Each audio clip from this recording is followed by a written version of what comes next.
A'udzu billahi minasy syaithanir rajim. Kaifa takfuruna billahi wa kuntum amwatan fa ahyaakum thumma yumitukum thumma yuhyikum thumma ilaihi turja'un. Kaifa hali bagaimana takfuruna ingkar atau kufur sapa sira kabeh ya ahla Makkah, wahai para penduduk Mekah, billahi kelawan Allah.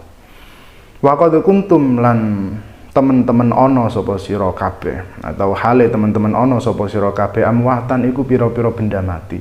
Nutofan tegese sperma fil aslabi ing dalem pira-pira sulbi. Fa ahya lalu menghidupkan sapa Allah kum ing sira kabeh fil arhami ing dalem pira-pira rahim. Wa dunya dan ing dalem dunia. Binafkhir ruhi kelawan meniupkan ruh fikum ing dalem sira kabeh. Wal istifham utawi istifham lafat kaifa takfuruna itu kaifa istifham. Fungsinya lit ta'jibi iku krana gawok heran min kufrihim saking kekafiran alladzina kafaru. Ma'aqiyamil burhani sertane jumenengnya bukti, jelasnya bukti. Atau istifham lafaz kaifa itu aulit taubihi atau krono mengolok-olok. Tsumma yumitu kemudian mematikan sapa Allah kum ing sira kabeh indan tihai ajalikum ing dalem ketika habisnya masa pira-pira ajal sira kabeh. Tsumma yuhyi kemudian menghidupkan lagi sapa Allah kum ing sira kabeh bil ba'tsi kelawan hari kebangkitan. Tsumma ilaihi kemudian kepada Allah turja'una dikembalikan sapa sira kabeh. Turaduna tegese dikembalikan sapa sira kabeh ba'dal ba'tsi ing dalem setelah kebangkitan. Fayujazi mongko nuli membalas atau mengganjar sapa Allah kum ing sira kabeh bi a'malikum kelawan pira-pira amal sira kabeh. Di sini Allah berfirman kepada orang-orang kafir, atau Allah memerintahkan Nabi untuk berkata pada orang-orang kafir. Orang-orang kafir yang dimaksud di sini kalau di Jalalain itu adalah ahlu Makkah, penduduk Makkah, orang-orang musyrik Makkah, atau orang-orang kafir Quraisy. Atau bisa juga orang-orang Yahudi kalau kita melihat di ayat sebelumnya. Atau pokoknya siapapun yang kafir lah. Kaifa takfuruna billah. Bagaimana bisa kalian kafir pada Allah? Bagaimana bisa? Dengan pertanyaan. Nah, pertanyaan ini itu fungsinya lit ta'jib, untuk keheranan, heran, gawok. Kok bisa gitu? Kalian kafir itu kok bisa? Sementara buktinya sudah jelas gitu. Kok bisa? Heran gitu. Atau lit taubih untuk mengolok-olok. Cahaya dulu kok iso ya kafir, kok iso. Sebenarnya buktinya sudah jelas ya. Sudah kalian lihat, sudah kalian dengar, sudah kalian ketahui. Apa buktinya? Antara lain adalah wa kuntum amwatan fa ahyaakum. Kalian itu pernah mati, maksudnya pernah mati itu pernah menjadi benda mati. Dalam hal ini tuh pernah menjadi sperma dalam sulbi. Atau bahkan sebelum itu, sebelum sperma, kalian tuh pernah bahkan nggak ada sama sekali gitu. Ya nggak bisa disebut apa-apa, ya nggak ada gitu aja. Hal ata 'alal insani hinum minad dahri lam yakun syai'an madzkura. Jadi kita itu pernah di masa yang kita itu kayak nggak ada ya, nggak disebut apa-apa. Lam yakun syai'an madzkura. Itu pernah, kita pernah ada di masa itu. Lalu dia menghidupkan kalian, yakni menciptakan kalian, membuat kalian ada dari kandungan ibu, kemudian terlahir di dunia yang sebelumnya nggak ada, terus jadi ada. Kemudian mematikan kalian lagi ya, pada waktunya, ketika sudah habis ajalnya. Meskipun sekarang belum, tapi ya tentu kita semua sudah melihat orang-orang di sekeliling kita sudah meninggal dunia, dan kita tahu pada waktunya kita pun juga akan mati. kemudian menghidupkan kalian lagi di hari kebangkitan. Kemudian kalian akan dikembalikan pada Allah untuk mempertanggungjawabkan apa yang telah kalian perbuat selama hidup di dunia. Jadi kalau orang baik yang mendapat ganjaran yang baik, kalau orang buruk yang mendapat siksa. Atau bisa juga kafir di sini itu berarti tidak mensyukuri nikmat. Jadi kafir itu bisa kafir tidak percaya dengan yang ada di rukun iman itu, atau kafir di sini itu bisa juga bermakna tidak mensyukuri nikmat. Sehingga ayat ini bermakna perintah untuk mensyukuri kenikmatan wujud. Kenikmatan kita ada, itu kan nikmat. Wujud adalah nikmat teragung yang diberikan Allah. Karena wujud itu lebih utama daripada ketiadaan. Keadanya kita itu lebih utama daripada kita nggak ada. Bahkan nggak bisa dibandingkan. Wong ada dengan nggak ada kok dibandingkan, ya nggak bisa. Jadi keberadaannya tentu jauh lebih baik. Bahkan nggak bisa dibandingkan. Wong yang ada dengan yang nggak ada kok dibandingkan, ya nggak bisa. Karena ketiadaan itu ya nggak memiliki ruang untuk kenikmatan juga. Allah memberikan nikmat wujud, tentu ya nggak sekedar wujud. Kita dibikin ada, itu tentu saja nggak sekedar ada, dia juga memberikan fasilitasnya ya. Yang paling penting antara lain fasilitas itu ya pendengaran, penglihatan, dan pikiran. Yang paling penting lagi pikiran. Ada orang pendengarannya jernih, penglihatannya bagus, tapi pikirannya nggak digunakan, itu ya parah gitu. Tapi Allah kan ngasih gitu, Allah ngasih pendengaran, ngasih penglihatan, ngasih pikiran. Dan dengan fasilitas inilah mestinya manusia mampu mengekspresikan rasa syukurnya. Gimana caranya? Yaitu dengan beriman dan berbuat baik. Jadi ujung-ujungnya sama. Yang tadi kufur dengan tidak mengimani Allah dan mengimani Rasulnya, orang yang tidak bersyukur terus kufur nikmat. Nah, kufur nikmat itu larinya juga nanti bisa ke tidak mengimani Allah dan mengimani Rasulnya gitu.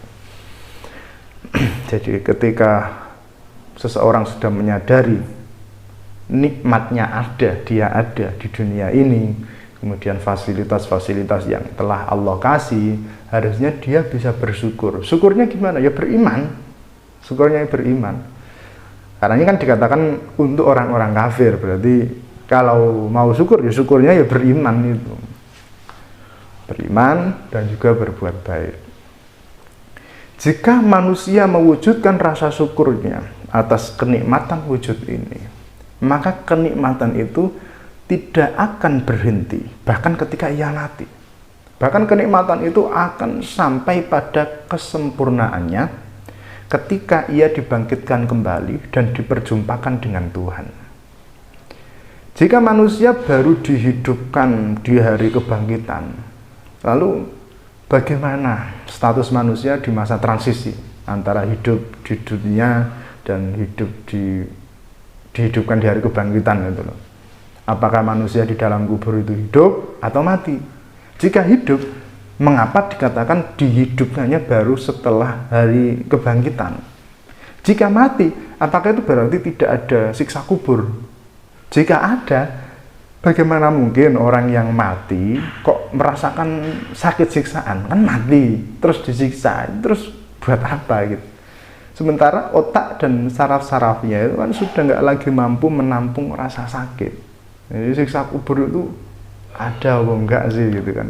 Perlu diketahui bahwa manusia sebelum disebut manusia itu sebenarnya sudah hidup. Janin dalam kandungan ibu itu hidup.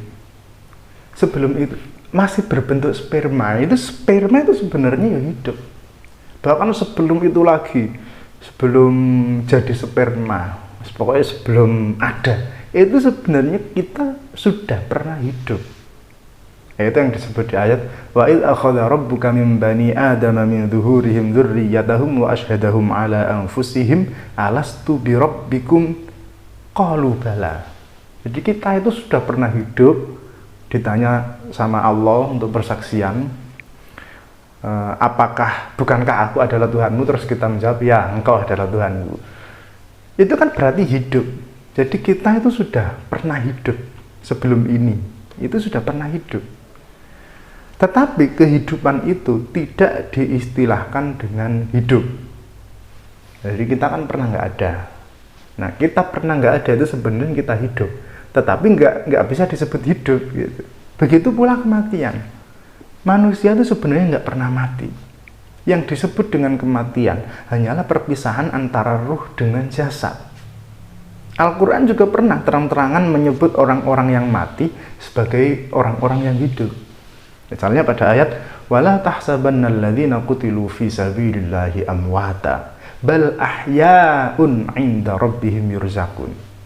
Kalian jangan pernah menduga bahwa orang-orang yang terbunuh di jalan Allah sebagai orang-orang yang mati. Bal ahya'un, tetapi mereka itu hidup, orang-orang yang hidup. 'Inda rabbihim yurzaqun, yang di sisi Tuhan dia diberikan rezeki. Ayat ini menunjukkan bahwa orang-orang yang taat itu sudah bisa memperoleh ganjarannya di dalam kubur. Mereka itu mati jasadnya, tetapi ruhnya terus hidup. Dan bukan hanya orang-orang yang taat sebenarnya. Orang ahli maksiat pun hidup, hanya saja bedanya mereka tidak memperoleh kenikmatan. Jadi semua orang sebenarnya ya hidup, cuma yang inda rabbihim yurzaqun, nah itu orang-orang yang taat saja. Jadi orang yang nggak taat pun ya hidup. Jadi orang-orang kalau yang taat mendapatkan ganjaran di dalam kuburannya, ya orang-orang yang maksiat ya tentunya mendapatkan siksa di dalam kuburnya atau neraka di dalam kuburnya. Ya, neraka sebelum neraka, jadi neraka kubur sebelum neraka yang di akhirat nanti. Nah, ada ayat an-naru yu'raduna 'alaiha ghuduwwan wa 'ashiyya wa yauma taqumus sa'ah adkhilu ala fir'auna asyaddal 'adzab. Mereka dimasukkan ke dalam neraka. Nah, neraka di sini ya neraka kuburan maksudnya, pada pagi dan petang. Wa yauma taqumus sa'ah adkhilu ala fir'auna asyaddal 'adzab, dan nanti pada hari dilaksanakannya kiamat, masukkan ya, keluarga besar Fir'aun itu ke dalam azab yang lebih keras atau azab yang sangat keras. Dan inilah dalilnya adanya siksa kubur. Mungkar dan nakir itu enggak menanyai orang mati, enggak. Ya, dalam arti jasad yang tak bernyawa ya. Jadi mereka, mungkar nakir ini menanyai manusia yang hidup secara rohani. Dan yang dimaksud dengan kubur itu bukan hanya galian tanah yang jasad mati dimasukkan di dalamnya, bukan hanya itu. Tetapi kuburan itu juga bisa berarti tempat manusia setelah kematiannya sebelum dibangkitkannya. Jadi masa transisi antara hidup di dunia dengan hidup nanti di hari kebangkitan itu. Jasadnya bisa di mana aja, di dalam tanah, di dalam air yang tenggelam, atau jatuh dari pesawat terus nyemplung di laut, atau di udara jika jenazah itu dibakar dengan uapnya naik ke udara. Ya nggak usah bingung ya, malaikat yang nggak terus bingung ini gimana mengajukan pertanyaan-pertanyaannya, mayatnya nggak ada di kuburannya nggak ada, atau wah ini di dalam laut gimana ya, nggak usah mikir gitu. Apalagi yang di udara itu kan yang sudah dibakar, wah mayatnya dibakar, terus kita ini nanya-nanyanya gimana, nggak usah bingung. Yes, mereka sudah lebih tahu maksudnya. Yes, sudah ada konsepnya sendiri. Kita pernah berdoa untuk orang yang sudah meninggal, atau setidaknya mendengar orang yang mendoakan orang yang sudah meninggal dengan semoga Allah menerangi kuburnya, semoga Allah meluaskan kuburnya. Tentu saja di situ maksudnya bukan terus menerangi itu yang benar-benar kuburan fisiknya nyentrong, enggak, atau meluaskan kuburannya, melapangkan kuburannya, terus meterannya memanjang, terus melebar sampai gusur jenazah-jenazah yang ada di sekelilingnya, ya enggak gitu. Itu hanya ibarat untuk kebahagiaan dalam kehidupan di alam penantian menuju akhirat.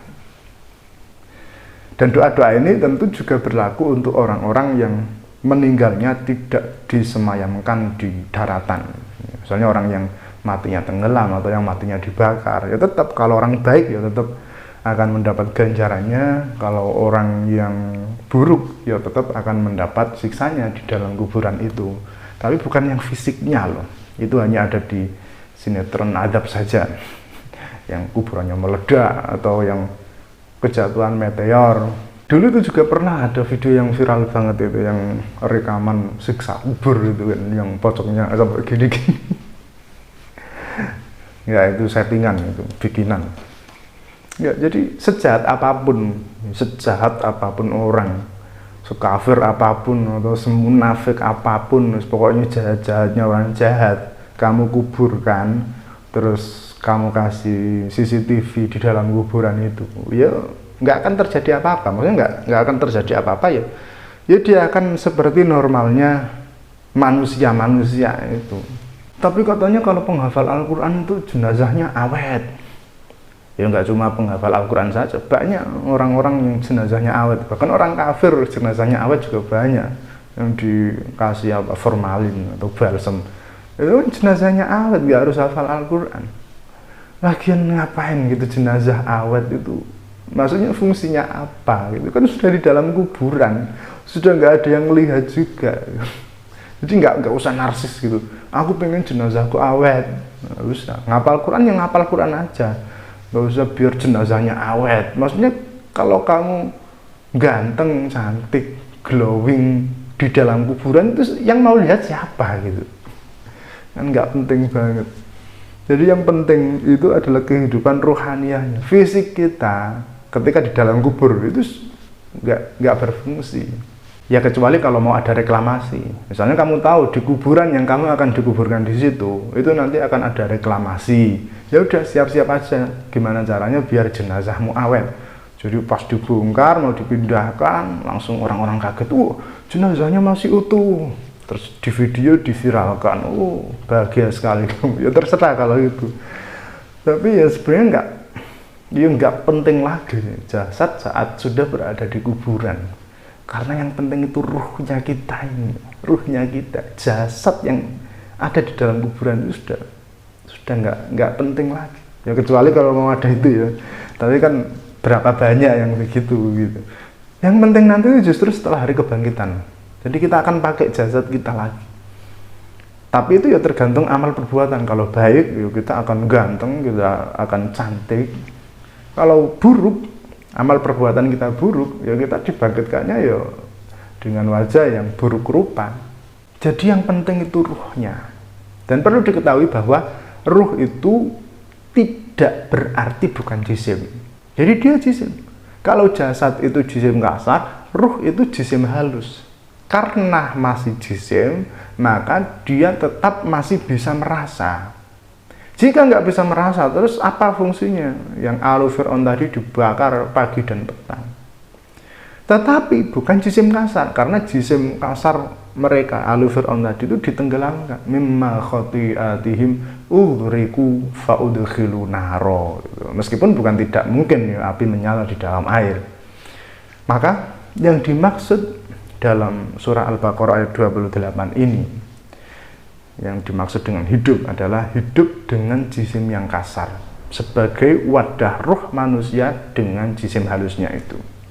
Nah, di hari kebangkitan nanti manusia berupa ruh ini akan mendapatkan kembali wadahnya yang sama seperti ketika di dunia, hanya saja dalam bentuk yang berbeda, ya bisa dengan rupa yang lebih indah atau lebih buruk sesuai dengan amal perbuatannya semasa di dunia. Jadi kalau orang baik di dunianya misalnya pesek, hitam, keriting misalnya, ya itu kayak dimasukkan dulu ke dalam salon gitu kan, terus hidungnya dimancungin, kulitnya diputihin, rambutnya direbonding kayak gitu. Jadi begitu dibangkitkan, sudah bangkit secara utuh, itu sudah glowing. Nah, kalau yang perbuatannya buruk ya ada yang kayak monyet, ada yang kayak babi. Meskipun di dunianya dia ganteng, meskipun di dunianya dia cantik, dan itu dibawa terus menerus gitu. Jadi ketampanan dan kecantikan di dunia itu ya penting, tapi yang nggak sepenting ketampanan dan kecantikan yang ada di akhirat gitu kan. Jadi kalau sekarang dikatakan bahwa beautiful itu privilege, maka beautiful di akhirat itu lebih privilege lagi. Orang itu sudah bisa diketahui dia orang baik atau buruk dari tampangnya. Kalau di dunia enggak, kadang orang tampangnya bagus tapi perbuatannya bejat kan ada yang jelek tapi lebih bejat ya ada. Rupanya jelek, kelakuannya jelek, enggak ada yang bisa dibanggakan. Nah, nanti setelah hari kebangkitan itu kan digabungkan antara jasad dan ruh. Gabungan antara jasad dan ruh itu mengantar pada kenikmatan yang sempurna. Itu kalau nikmat. Kalau siksaan ya siksaan yang lebih besar juga. Kenikmatan jasad dapat merasakan lezatnya makanan surga. Nah, kenikmatan ruh adalah ketentraman dalam melihat Tuhan. Begitu pula rasa sakit rasa siksa, disiksa itu. Para penghuni neraka tidak dihidupkan secara utuh sehingga ruhnya bisa merasakan siksa dengan sempurna, dan tidak dimatikan secara utuh juga sehingga fisiknya juga bisa merasakan siksa dengan paripurna. Ya, itu kan ada di surat Al-A'la, la yamutu fiha wa la yahya. Jadi mereka di dalam neraka itu tidak mati, ya tidak hidup. Kalau mati itu dia nggak bisa merasakan sakitnya sariawan, ya sakitnya bisul, nggak bisa merasakan. Makanya tetap ya hidup, nggak mati, tapi ya nggak hidup juga. Karena kalau nggak hidup berarti ruhnya juga bisa merasakan siksa yang lebih besar. Siksanya dua-duanya, siksa secara fisik ya karena dia nggak mati, siksa secara ruh karena dia nggak hidup gitu. Jadi siksanya paripurna.